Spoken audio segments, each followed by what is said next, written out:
140 কোটি ভারতবাসীর স্বপ্ন কাঁধে নিয়ে এগিয়ে চলে মেন ইন ব্লু।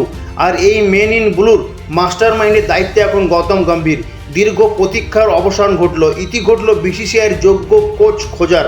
রাহুল দ্রাবিড়ের পর ভারতীয় পুরুষ দলের হেডমাস্টারের দায়িত্বে দেওয়া হলো কেকেআর মেন্টর গৌতম গম্ভীরকে। মঙ্গলবার বিসিসিআইয়ের পক্ষ থেকে ঘোষণা করা হয় গৌতম গম্ভীরের নাম। দীর্ঘ সময় ধরে বহু বিদেশি খেলোয়াড় সহ ভারতীয় খেলোয়াড়দের নাম শোনা যাচ্ছিল ভারতীয় ক্রিকেট দলের কোচ হওয়ার দৌড়ে। তবে শেষমেশ গৌতম গম্ভীরের ওপর ভরসা রাখল বিসিসিআই ম্যানেজমেন্ট। সূত্রের খবর, শ্রীলঙ্কা সফর থেকে ভারতীয় দলের দায়িত্বে যোগ দেবেন গৌতম গম্ভীর।